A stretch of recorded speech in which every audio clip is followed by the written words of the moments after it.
2020 Ford F-150. This is an XF4 Lariat. So you have all the off-road stuff and all the nice stuff. Bright white, very good paint. Looks nice. It's got some cool wheels. They are snow tires on there, so that's gonna have to go, or maybe just leave it and not drive it much before summer hits, or winter hits, sorry. Summer's got a few more months left though. It does have LEDs, does have the LED running lights and stuff. Tires are in good shape, they're just snow tires. Wheels are really cool. Nice steps. They are mounted to the cab, not the frame. Don't use them as rockers. Lights in the mirror all work. Bedsides and everything are in great shape, so it looks good. A couple things that I noticed on the top roof. I took a close-up picture, but right above here there is a chip in the paint and it's kind of cracking and bubbling there. Up here in the front, the clear bra has some chips in it. Alright, so like some chips, but right here it's been peeling, and that's just like dirt trapped in there now.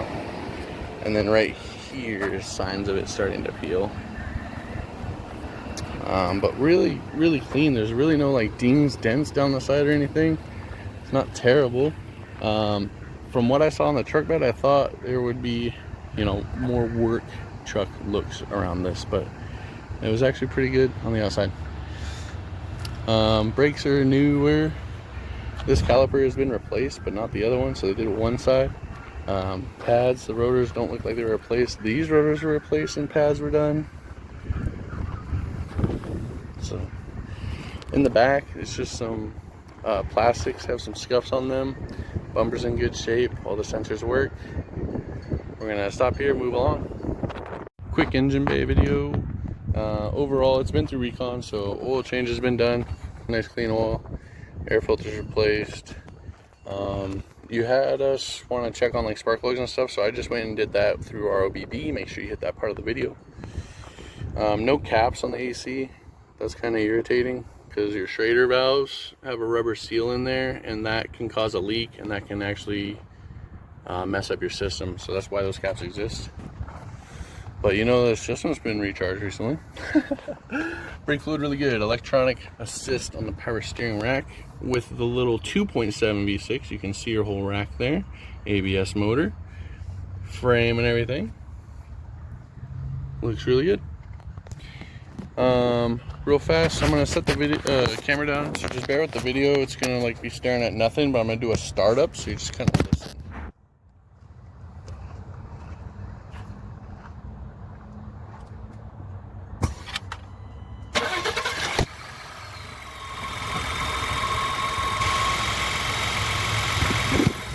Alright, so starts up really good.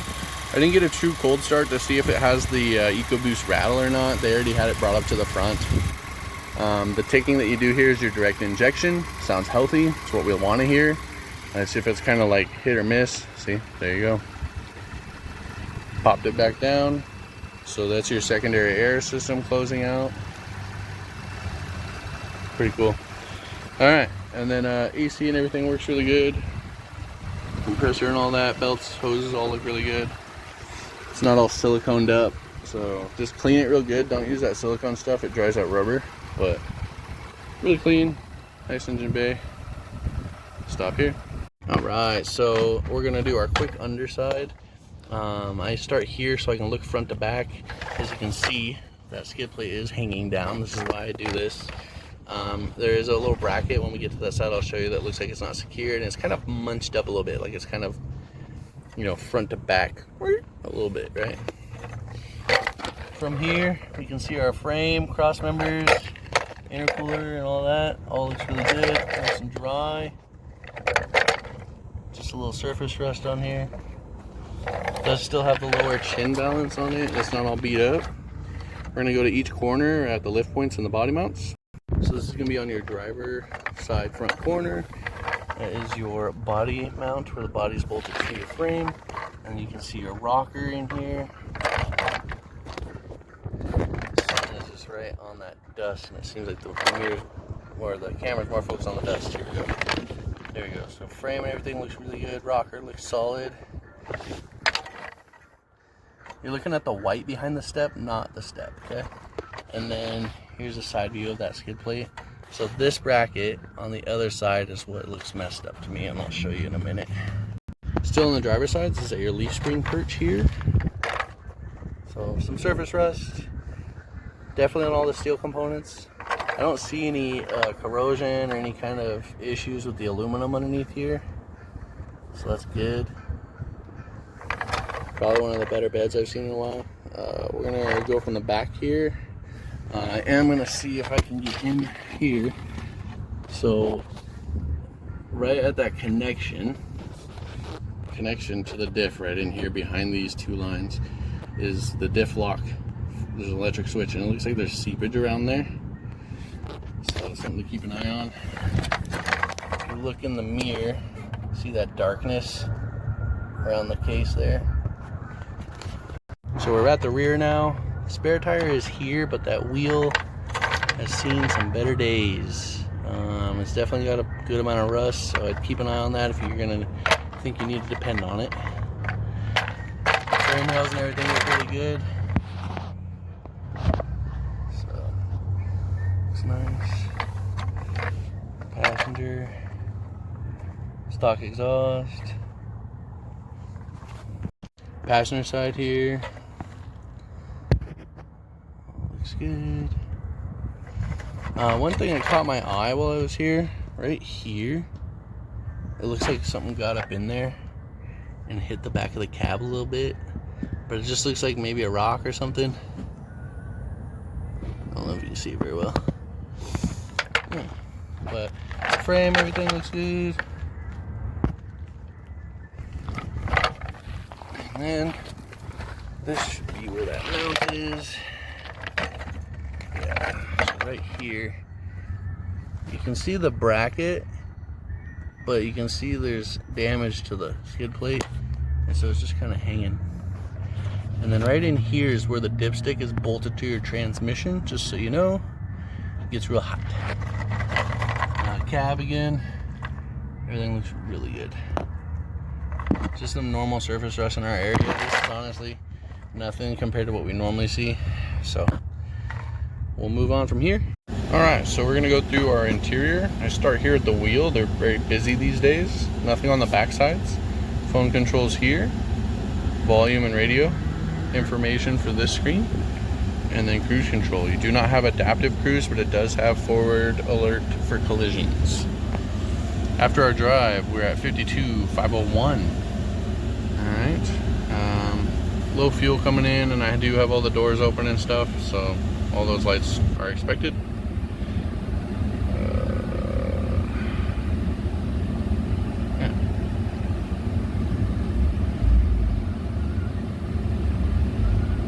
Yeah, it doesn't like that. I was trying to show you the boost. Builds pressure just fine.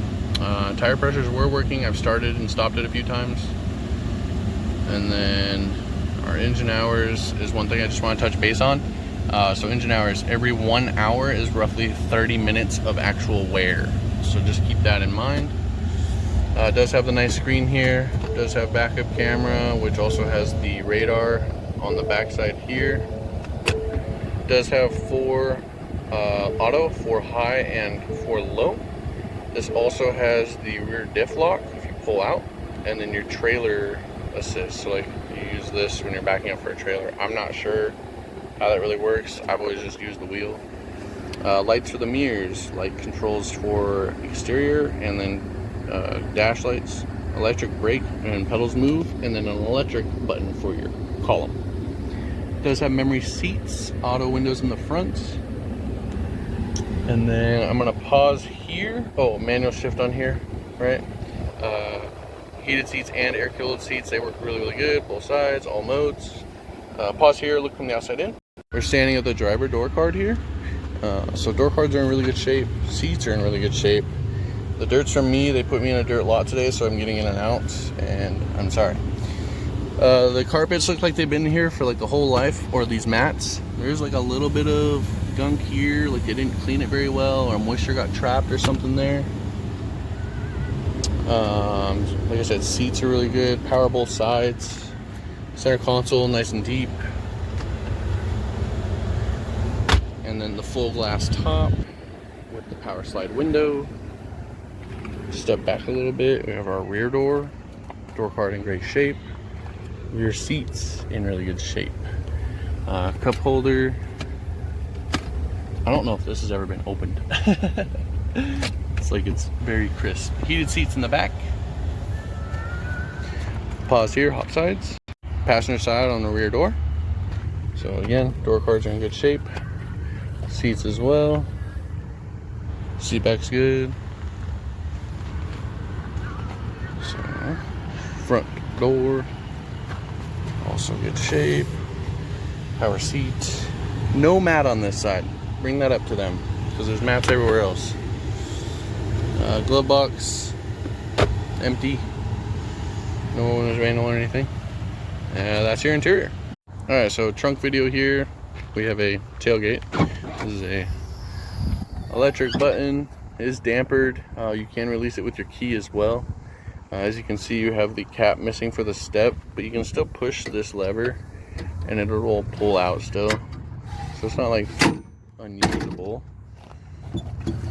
All the stuff still does what it's supposed to as far as getting in and out of there. Just kind of beat up along the tops there. You can see some stains. I'm not sure if it's paint or plaster, or maybe even like, you know, it looks like paint or plaster. One of the two. Does have the cargo lamps, does have tie down hooks in there. It is lined. Aluminum sides, all the seams and everything are good. I always check the front as well on those corners. I had one where I could pull this whole bedside off and they didn't even know. It was crazy. Does have the drains and everything still in there. And then this all goes back down as intended. Let's see if I can do it one-handed. Done enough. Pop that down. Yeah.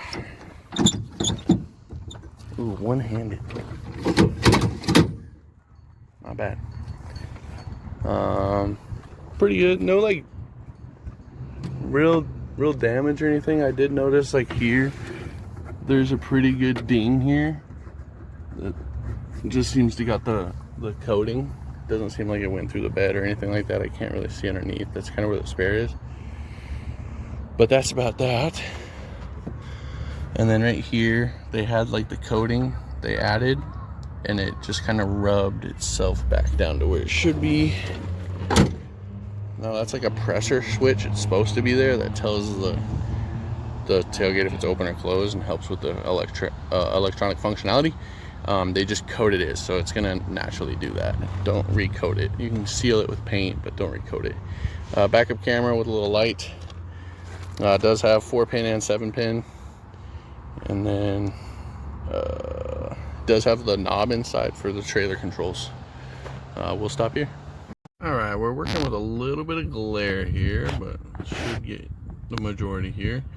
So we had a few different faults here. Basically, the 3 on the parking aid, those are lost communication codes. And then we have a private network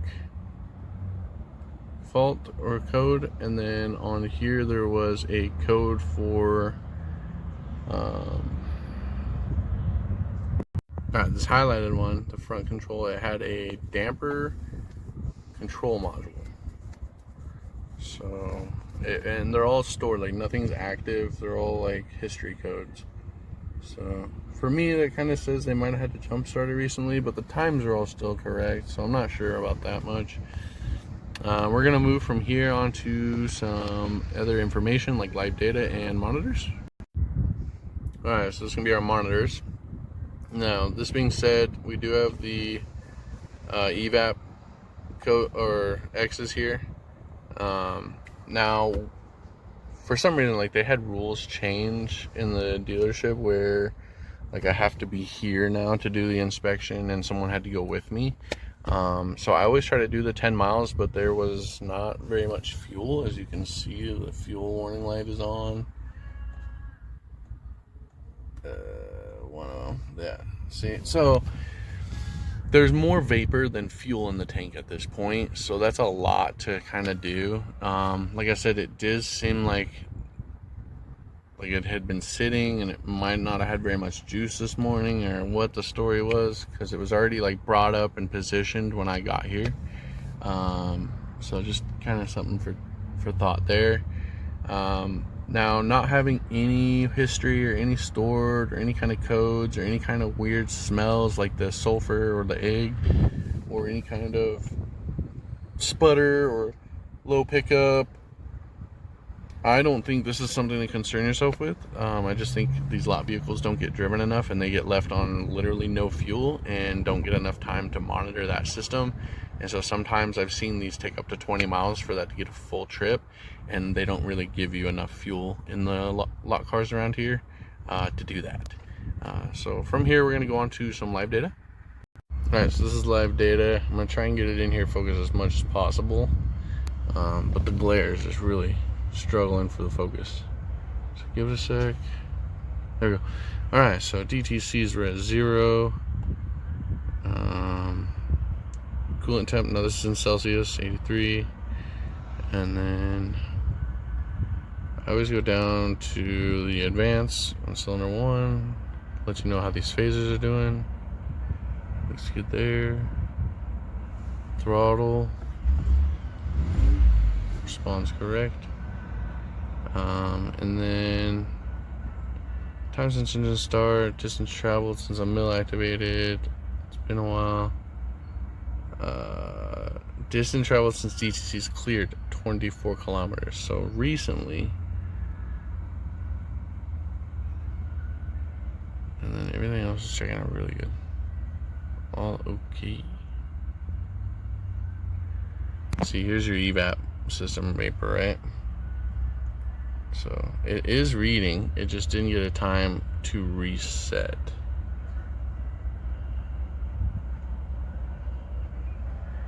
You had EGR questions.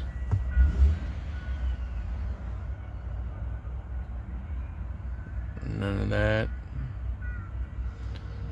Or no high values, I should say. No overworking. Looks good. And then there's some info in here. Let this focus. The wrong way. So your engine hours versus engine idle hours for 52,000 miles. You can do like a quick calculator, like Google can help you with it, just to see like how much. I don't know, 500 seems like a lot. Usually I see like 100,000 plus mile trucks to have like 1,000, 1,200. And those are like 150,000 mile trucks. This is 50,000, so it does idle a lot. Something to keep in mind with direct injection. All right, we're gonna finish up here. I always like to try and make these look alive, you know, and stage them out. I know frame rates are hard for LEDs, but you can see them all freaking out. That means they're on. Pretty clean truck, pretty loaded. There's literally no blank buttons in this thing, so you got like every feature possible for this trim. A few things, like overall mechanically it's really good. Higher speeds, there's a little bit of a vibration. Not really braking. I think it might just be the balance on these, or maybe even the aftermarket wheels might have a weird centering on the hub. Damage is pretty minimal. We did moat a spot on the roof, some clear ball defects, and then some issues with the tailgate. Underneath you got a bit of surface rust, nothing out of the normal. Really, honestly, nothing to worry yourself with. I would get like a good undercoating just to stay ahead of that. This is the 2.7, not the 3.5. Let's see, they have some stains in the black bed, the Rhin-O-Liner. I don't know if it's like plaster or paint or something like that.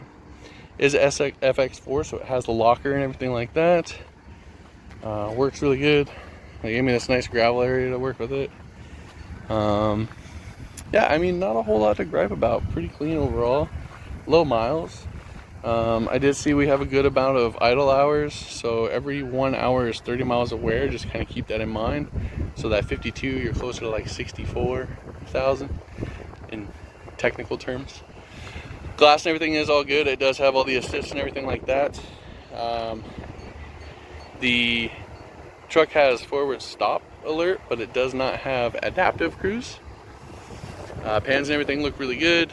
There is a skid plate underneath the transmission where the bracket on the other side is messed up, or the pan itself got ripped because it's like a fabric pan and it's kind of hanging down and bunched up. Has some lost communication stuff as far as codes. Nothing really popped up that's major, and all the fluids look pretty good. Low mileage. The other thing that kind of caught my attention, we have one missing floor mat,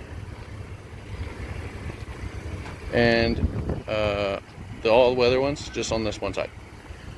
So definitely bring that up. Hopefully it's just sitting in detail somewhere. But yeah, we'll stop here. Pretty good one.